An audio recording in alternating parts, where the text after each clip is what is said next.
Hi, ಈ problem ಅಲ್ಲಿ two vectors R orthogonal ಆ ಥರ ಕೊಟ್ಟಿದ್ದಾರೆ. ಸೊ ಎಕ್ಸ್ ವ್ಯಾಲ್ಯೂನ ಫೈಂಡ್ ಔಟ್ ಮಾಡಬೇಕು ನಾವು. ಅವರು ಕ್ವಶನ್ನ ಇನ್ನೊಂದು ಥರನೂ ಕೇಳ್ಬೋದು.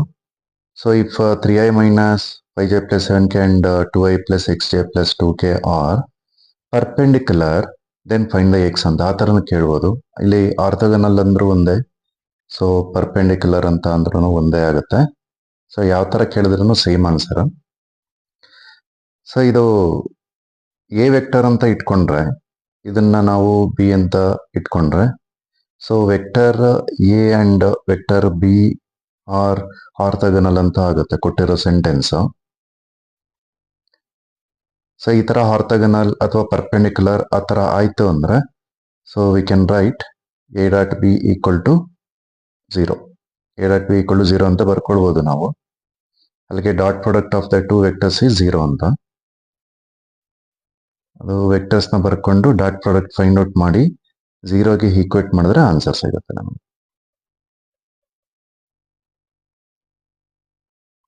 ಸೊ ಇಲ್ಲಿ ಐ ಜೊತೆನಲ್ಲಿ 3 ಇದೆ, ಇಲ್ಲಿ 2 ಇದೆ. ಈ 3 ಮತ್ತೆ 2 ನ ಮಲ್ಟಿಪ್ಲಿಕೇಶನ್ ಮಾಡಿದ್ರೆ 6 ಆಯ್ತು.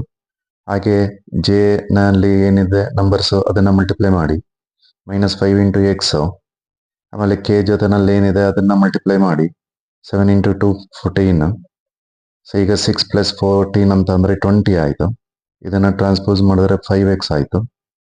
ಈಗ x equal to 20 divided by 5 ಆಗುತ್ತೆ. ಸೊ x ವ್ಯಾಲ್ಯೂ 4 ಬರುತ್ತೆ ನಿಮಗೆ. ಸೊ ಆನ್ಸರ್ ಡಿ ಆಗುತ್ತೆ. ಹಾಯ್, ನೋಡಿ ಈ ಪ್ರಾಬ್ಲಮ್ನ ನಾವು ಸಾಲ್ವ್ ಮಾಡೋದಕ್ಕಿಂತ ಮುಂಚೆ ಒಂದು ಅರ್ಥ ಮಾಡ್ಕೋಬೇಕು. ಇದು ಕ್ರಾಸ್ ಪ್ರಾಡಕ್ಟ್ಗೆ ಸಂಬಂಧಪಟ್ಟಿದ್ದು.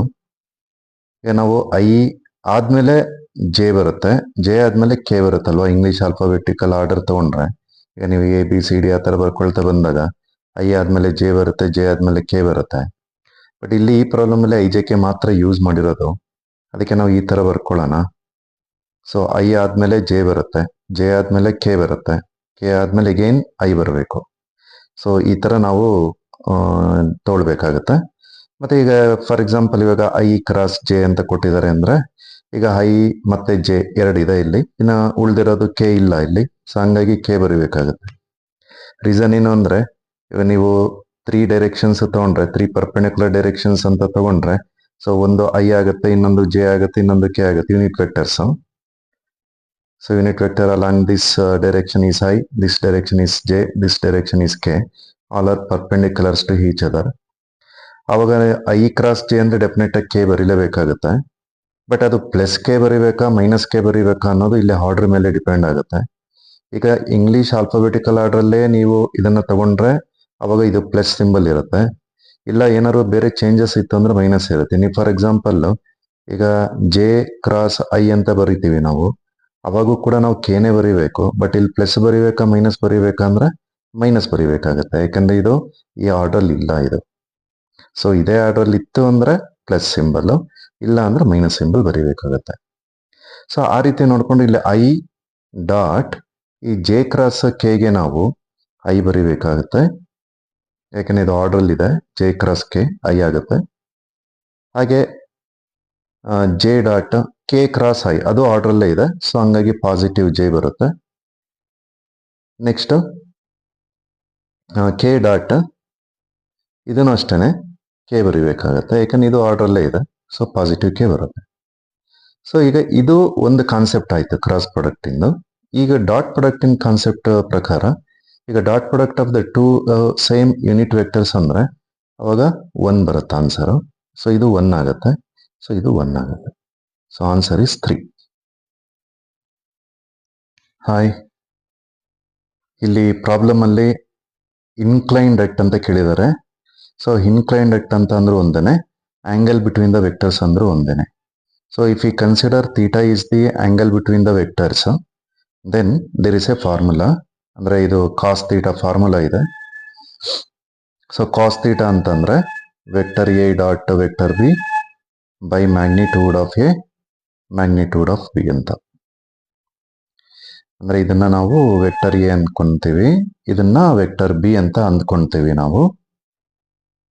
ಸೊ ಈಗ ಇವೆರಡರದ್ದು ಡಾಟ್ ಪ್ರಾಡಕ್ಟ್ ಫೈಂಡ್ ಔಟ್ ಮಾಡಬೇಕು. ಅಂದರೆ just multiply the I number, ಅಂದರೆ ಐ ಜೊತೆನಲ್ಲಿ ಏನಿದೆ ಅದನ್ನ ಮಲ್ಟಿಪ್ಲಿಕೇಶನ್ ಮಾಡಿ. ಸೊ 2 ಮತ್ತೆ 4 ಮಲ್ಟಿಪ್ಲೈ ಮಾಡಿದ್ರೆ 8 ಆಯಿತು. -6 ಮತ್ತೆ 3 ಮಲ್ಟಿಪ್ಲೈ ಮಾಡಿದ್ರೆ ಅದೇ ಜೆ ಟರ್ಮ್ಸ್. -6 ಮತ್ತೆ 3 ಮಲ್ಟಿಪ್ಲೈ ಮಾಡಿದ್ರೆ -18 ಬಂತು. ಹಾಗೆ ಕೆ ಟರ್ಮ್ಸ್ನ ಮಲ್ಟಿಪ್ಲೈ ಮಾಡಿದ್ರೆ +3 ಬರುತ್ತೆ. ನೆಕ್ಸ್ಟ್ ಮ್ಯಾಗ್ನಿಟ್ಯೂಡ್ ಆಫ್ ಎ ಅಂತಂದ್ರೆ consider A square root and take the squares of components and add them. ಇವಾಗ ಇದಕ್ಕೆ ಸ್ಕ್ವೇರ್ ಬಂದು 4, 6 ಸ್ಕ್ವೇರ್ ಅಂತಂದ್ರೆ 36 ಆಯಿತು, 3 ಸ್ಕ್ವೇರ್ ಅಂತಂದ್ರೆ 9 ಆಯಿತು. ಹಾಗೇನೆ ನೆಕ್ಸ್ಟ್ ಇದಕ್ಕೆ ಇದೇ ಥರನೇ ಆನ್ಸರ್ ಬರೆದ್ರೆ ಸೊ 16 + 9 + 1 ಆಯಿತು. ಸೊ ಇದು -10 + 3 ಅಂದರೆ -7.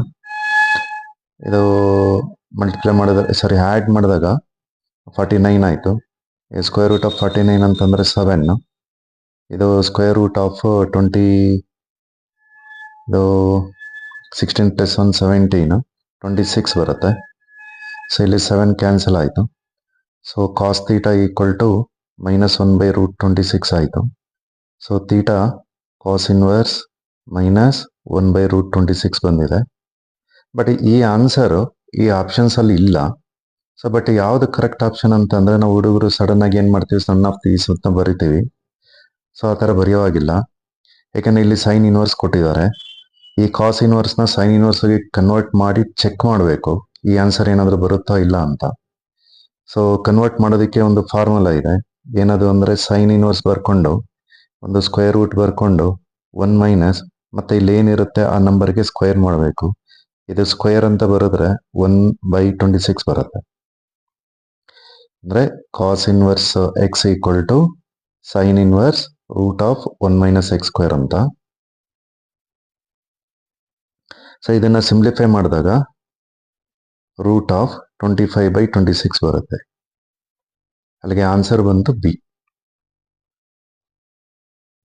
ಹಾಯ್, ಇಲ್ಲಿ ಈ ಪ್ರಾಬ್ಲಮ್ ಅಲ್ಲಿ angle between vector a + p ಮತ್ತೆ a - p ಕೇಳಿದ್ದಾರೆ ಅವರು. ಸೊ ನಮಗೆ ಗೊತ್ತು cos theta equal to dot product of the vectors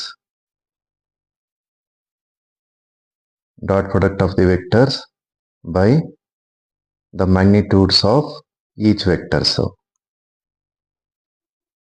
ಇದು ಫಾರ್ಮುಲಾ ಇದು. ಸೊ ಈಗ ಫಸ್ಟ್ ನಾವೇನ್ ಮಾಡೋಣ ಅಂದ್ರೆ ಈ ನ್ಯೂಮರೇಟರ್ ವ್ಯಾಲ್ಯೂನ ಫೈಂಡ್ ಔಟ್ ಮಾಡೋಣ. a + b dot a - b ಇದನ್ನ ನಾವು magnitude of a² minus magnitude of b² ಅಂತ ಬರ್ಕೋಬಹುದು ನಾವು. ನಾನು ನ್ಯೂಮರೇಟರ್ ಬಗ್ಗೆ ಮಾತ್ರ ಹೇಳ್ತಾ ಇರೋದು. ಅಂದ್ರೆ ಇದು a + b × a - b ಆ ಫಾರ್ಮುಲಾ ತರದಲ್ಲಿ ಇದು ಫಾರ್ಮುಲಾ ಇದೆ. So magnitude of a² minus magnitude of b² ಅಂತ. ಈಗ ನಾವು ಮ್ಯಾಗ್ನಿಟ್ಯೂಡ್ a ಫೈಂಡ್ ಔಟ್ ಮಾಡಿ ಮ್ಯಾಗ್ನಿಟ್ಯೂಡ್ b ಫೈಂಡ್ ಔಟ್ ಮಾಡಿದ್ರೆ ಇದರ ಸಬ್ಸ್ಟಿಟ್ಯೂಟ್ ಮಾಡಿದ್ರೆ ಆನ್ಸರ್ ಸಿಗುತ್ತೆ ನಮಗೆ. ಬಟ್ ಅಲ್ಲಿ ಮಾಡುವಾಗ ನೀವು ಒಂದು ಅಬ್ಸರ್ವ್ ಮಾಡಬೇಕು, ಏನಂದ್ರೆ ಈ ವೆಕ್ಟರ್ a ಮತ್ತೆ ವೆಕ್ಟರ್ b ಎರಡರಲ್ಲೂ ಈ ಕಾಂಪೊನೆಂಟ್ಸ್ ನಂಬರ್ಸ್ ಸೇಮ್ ಇದೆ.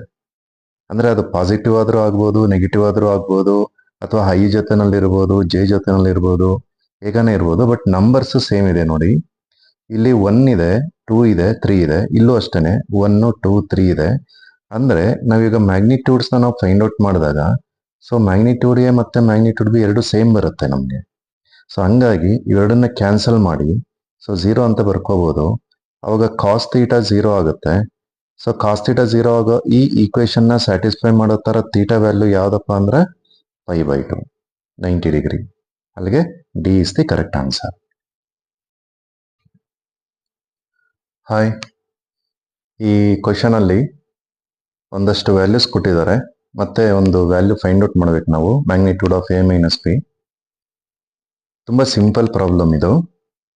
Magnitude A, magnitude B, magnitude a + b, magnitude a - b ಇವೆಲ್ಲ ಇರೋ ತರದ್ದು ಒಂದು ಫಾರ್ಮುಲಾ ಬರ್ಕೊಳ್ಬೇಕು.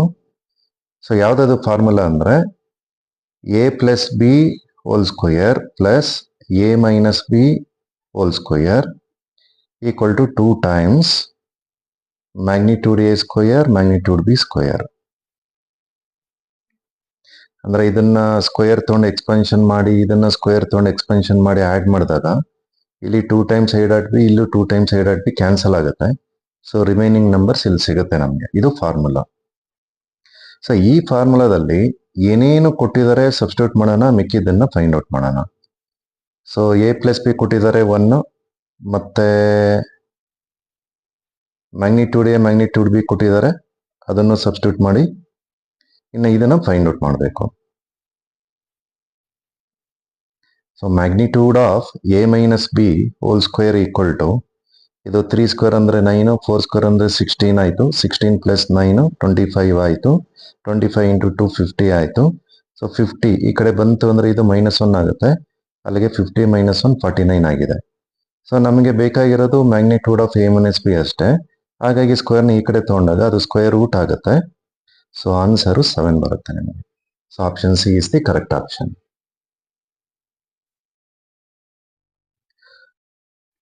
ಹಾಯ್, ಇಲ್ಲಿ ಈ ಪ್ರಾಬ್ಲಮ್ ಅಲ್ಲಿ so O A vector O B vector ಕೊಟ್ಟಿದ್ದಾರೆ. ಸೊ ಬಿ ಎ ವೆಕ್ಟರ್ನ ಫೈಂಡ್ ಔಟ್ ಮಾಡಬೇಕು. ಸೊ ಬಿ ಎ ವೆಕ್ಟರ್ ಅಂದ್ರೆ O A vector minus O B vector ಅಂದ್ರೆ ಪೊಸಿಷನ್ ವೆಕ್ಟರ್ ಆಫ್ ಎ. ಈ ಸೆಕೆಂಡ್ ಒನ್ ಇರುತ್ತಲ್ಲ, ಇದು ಟರ್ಮಿನಲ್ ಪಾಯಿಂಟ್ ಅಂತೀವಿ ಇದನ್ನ. ಸೊ ಸೆಕೆಂಡ್ ಪೊಸಿಷನ್ದು ಫಸ್ಟ್ ಬರೀಬೇಕು, ಆಮೇಲೆ ಫಸ್ಟ್ ಪೊಸಿಷನ್ದು ಸೆಕೆಂಡ್ ಒನ್ ಬರೀಬೇಕು. ಸೊ ಬಿ ಎ ವೆಕ್ಟರ್ ಅಂದ್ರೆ O A vector minus O B vector ಆಗುತ್ತೆ. ಸೊ ಇದನ್ನ ಬರ್ಕೊಂಡ್ಬಿಟ್ಟು ಸಾಲ್ವ್ ಮಾಡಿದ್ರೆ ಆನ್ಸರ್ ಸಿಗುತ್ತೆ.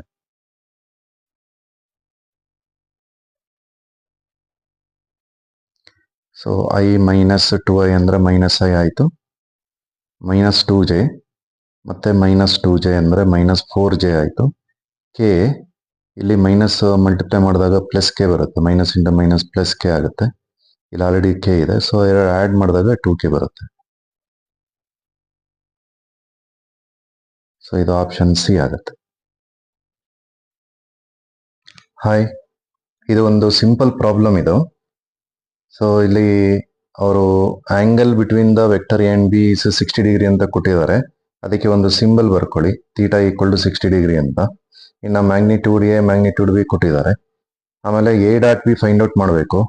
ಸೊ ವೆಕ್ಟರ್ ಎ ಡಾಟ್ ಬಿಗೆ formula magnitude of a magnitude of b then cos theta.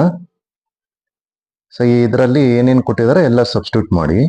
So magnitude of A 5 ಕೊಟ್ಟಿದ್ದಾರೆ, B 6 ಕೊಟ್ಟಿದ್ದಾರೆ. ಆಮೇಲೆ ಥೀಟಾ ಅನ್ನೋದು 60 ಡಿಗ್ರಿ ಅಂತ ಕೊಟ್ಟಿದ್ದಾರೆ. ಈಗ 5 ಇಂಟು 6 ಅಂತಂದ್ರೆ 30. ಆಮೇಲೆ ಕಾಸ್ 60 ಡಿಗ್ರಿ ವ್ಯಾಲ್ಯೂ 1/2. ಕಾಸ್ 60 ಡಿಗ್ರಿ ಅಂದ್ರೆ 1/2. ಸೊ ಇದು ಸಿಂಪ್ಲಿಫೈ ಮಾಡಿದಾಗ 15 ಬರುತ್ತೆ ನಮಗೆ. ಸೊ ಅಲ್ಲಿಗೆ B is the correct option. Hi, ಈ ಪ್ರಾಬ್ಲಮ್ ಅಲ್ಲಿ ವೆಕ್ಟರ್ ಎ ಮತ್ತೆ ವೆಕ್ಟರ್ ಬಿ ಆ ವೆಕ್ಟರ್ಸ್ ಮಧ್ಯದಲ್ಲಿರೋ ಆಂಗಲ್ನ ಫೈಂಡ್ ಔಟ್ ಮಾಡಬೇಕು. ನಾವು ಥೀಟಾ ಅಂತ ಒಂದು ಸಿಂಬಲ್ ತಗೊಂಡ್ರೆ ಆಂಗಲ್ಗೆ, ಸೊ ಒಂದು ಫಾರ್ಮುಲಾ ಇದೆ. Cos theta equals magnitude of C square minus magnitude of A square minus magnitude of B square by 2 times magnitude of A ಮತ್ತೆ magnitude of B ಅಂತ. ನಾವು ಫೈಂಡ್ ಔಟ್ ಮಾಡ್ತಿರೋದು A ಮತ್ತೆ B. ಹಾಗಾಗಿ ಇಲ್ಲಿ C square first ಬರಬೇಕು, ಆಮೇಲೆ A ಮತ್ತೆ ಬಿ ಮ್ಯಾಗ್ನಿಟ್ಯೂಡ್ ಸ್ಕ್ವೇರ್ಗೆ ನೆಗೆಟಿವ್ ಬರಬೇಕು, ಮತ್ತೆ ಡಿನಾಮಿನೇಟರ್ ಅಲ್ಲಿ ಅದೇ ಮ್ಯಾಗ್ನಿಟ್ಯೂಡ್ ಆಫ್ ಎ ಮತ್ತೆ ಬಿ ನ ತಗೋಬೇಕಾಗುತ್ತೆ, 2 ತಗೋಬೇಕಾಗುತ್ತೆ. ಇದು ಫಾರ್ಮುಲಾ. ಈ ಫಾರ್ಮುಲಾದಲ್ಲಿ ಎಲ್ಲ ಸಬ್ಸ್ಟಿಟ್ಯೂಟ್ ಮಾಡಿ ಸಿಂಪ್ಲಿಫೈ ಮಾಡಿದ್ರೆ ಆನ್ಸರ್ ಸಿಗುತ್ತೆ. ಇದು ಎಲ್ಲ ಸ್ಕ್ವೇರ್ ತಗೋಬೇಕು ಈ ವ್ಯಾಲ್ಯೂಸ್ಗೆಲ್ಲ. ಇಲ್ಲಿ 7 ಇದೆ, 7 ಸ್ಕ್ವೇರ್ ಅಂದ್ರೆ 49. ಹಾಗೆ ಮ್ಯಾಗ್ನಿಟ್ಯೂಡ್ ಆಫ್ ಎ ಸ್ಕ್ವೇರ್ ಅಂತಂದ್ರೆ 9. So magnitude of B square ಅಂದ್ರೆ 25. ಮತ್ತೆ ಇಲ್ಲಿ ಸಬ್ಸ್ಟಿಟ್ಯೂಟ್ ಮಾಡೋದು 3 ಮತ್ತೆ ಬಿ 5. ಸೊ 49 - 9 ಅಂದ್ರೆ 40. ಸೊ 40 ನಲ್ಲಿ 25 ಹೋದ್ರೆ 15 ಆಗುತ್ತೆ.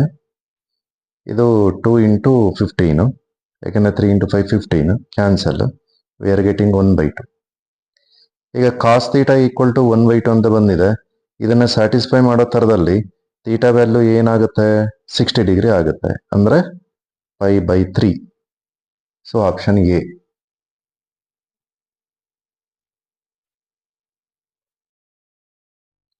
ಹಾಯ್, ಈ ಕ್ವಶನ್ ಅಲ್ಲಿ ABCD 4 points AB vector equal to DC vector ಕೊಟ್ಟಿದ್ದಾರೆ. AC vector plus BD vector ಅದನ್ನು ಫೈಂಡ್ ಔಟ್ ಮಾಡ್ಬೇಕು ನಾವು. ಈಗ ಈ ಕೊಟ್ಟಿರೋ ಕಂಡೀಷನ್ ತಗೊಂಡು ಅದು AB ವೆಕ್ಟರ್ ಅಂದ್ರೆ OB vector minus OA vector ಮತ್ತೆ DC ವೆಕ್ಟರ್ ಅಂದ್ರೆ OC vector minus OD vector ಅಂತ ಬರ್ಕೊಂಡು ಈ OBನ ಮತ್ತೆ ODನ ಇಂಟರ್ಚೇಂಜ್ ಮಾಡ್ಕೊಂಡ್ರೆ ಮತ್ತೆ ಬರೋ ಆನ್ಸರ್ನ ನಾವು AD ವೆಕ್ಟರ್ BC ವೆಕ್ಟರ್ ಅಂತ ಬರ್ಕೊಳ್ಬೋದು. ಸೊ ಇವಾಗ ಏನಾಯ್ತು, AD vector equals BC vector ಆಯ್ತು. ಅಂದ್ರೆ ಈ ಟೂ ಕಂಡೀಷನ್ಸ್ ಇದೆಯಲ್ಲ, AB equal to DC, AD equal to BC ಅನ್ನೋದು ಅಪ್ಲೈ ಮಾಡ್ಕೊಂಡ್ರೆ ಅವಾಗ ABCD ಅನ್ನೋದು ಪ್ಯಾರಲೋಗ್ರಾಮ್ ಆಗುತ್ತೆ.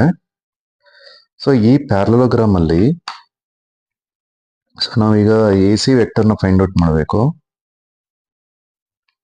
ಸೊ AC ವೆಕ್ಟರ್ ಅಂದ್ರೆ AD vector plus DC vector ಅಂತ ಬರ್ಕೊಳ್ಬೋದು. ಸೊ ಇದು ಟ್ರಯಾಂಗಲ್ ಫಾರ್ ವೆಕ್ಟರ್ ಅಡಿಷನ್. ಮತ್ತೆ AD ವೆಕ್ಟರ್ ನಾವು ತಗೊಂಡಿರೋದು ಮತ್ತೆ ಇಲ್ಲಿ ಅವರು ಕೊಟ್ಟಿರೋ ಅಂಥದ್ದು ಡೈರೆಕ್ಷನ್ ಸೇಮ್ ಇದೆ. ಇವನ್ DC ವೆಕ್ಟರ್ ಸೇಮ್ ಇದೆ. ಸೊ ಇದರಲ್ಲಿ ಏನು ಚೇಂಜಸ್ ಇಲ್ಲ. ನೆಕ್ಸ್ಟ್ BD ವೆಕ್ಟರ್ನ ನಾವು ಫೈಂಡ್ ಔಟ್ ಮಾಡ್ಕೊಂಡ್ರೆ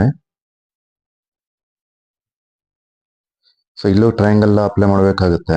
ಸೊ B ನ ಇನಿಷಿಯಲ್ ಪಾಯಿಂಟು, D ನ ಟರ್ಮಿನಲ್ ಪಾಯಿಂಟ್ ಅಂತ ತಗೊಂಡ್ರೆ ಸೊ BD ವೆಕ್ಟರ್ ಅಂತ ಅನ್ನೋದು ಒಂದು ಸೈಡ್ ಬರುತ್ತೆ. ಇನ್ನೊಂದು side BC vector plus CD vector ಅಂತ ಬರಿಬೇಕಾಗತ್ತೆ. ಅದು ಟ್ರಯಾಂಗಲ್ ಆನೆ. ಬಟ್ ಇಲ್ಲಿ BC ವೆಕ್ಟರ್ ನಾವು ತಗೊಂಡಿರೋದು ಇಲ್ಲಿ ಅವ್ರು ಕೊಟ್ಟಿರೋ ಡೈರೆಕ್ಷನ್ ಸೇಮ್ ಇದೆ. ಬಟ್ CD ವೆಕ್ಟರ್ ನಾವು ತಗೊಂಡಿರೋದು ಮತ್ತೆ ಅವ್ರು ಕೊಟ್ಟಿರೋ ಡೈರೆಕ್ಷನ್ ಡಿಫ್ರೆಂಟ್ ಇದೆ. ಇಲ್ಲಿ D ಇಂದ C ಇದೆ, ಇಲ್ಲಿ C ಇಂದ D ಇದೆ.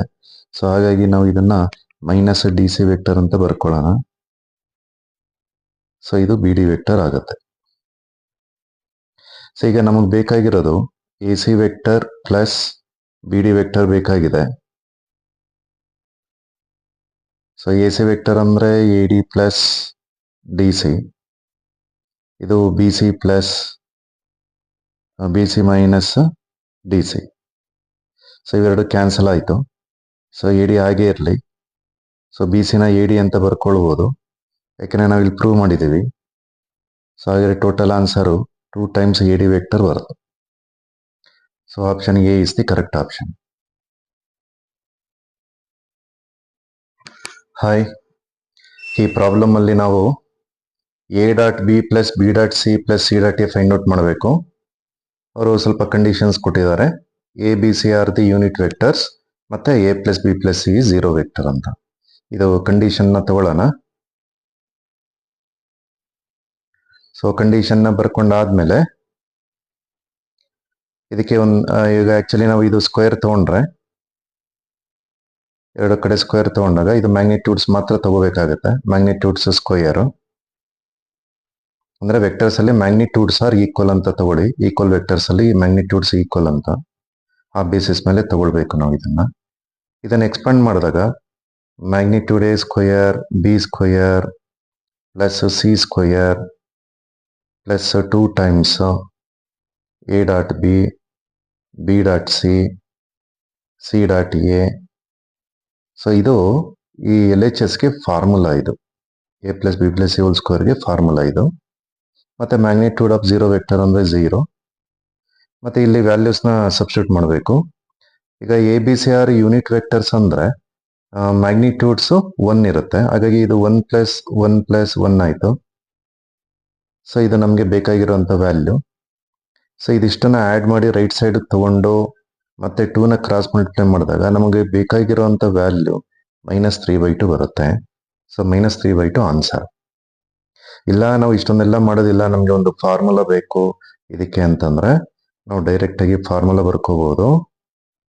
A.B plus B.C plus C.A equal to minus times magnitude A square plus B square plus C square the whole term divided by 2 ಅಂತ.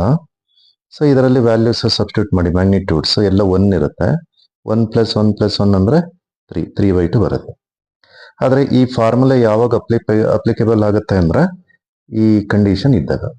ಈ ಕಂಡೀಷನ್ ಇಲ್ಲ ಅಂದ್ರೆ ಡೈರೆಕ್ಟ್ ಆಗಿ ಇದು ಫಾರ್ಮುಲಾ ಬರೆಯೋಕ್ಕಾಗಲ್ಲ. ಸೊ ಈ ಕ್ವಶನ್ಗೆ ಆನ್ಸರ್ -3/2 ಬರುತ್ತೆ.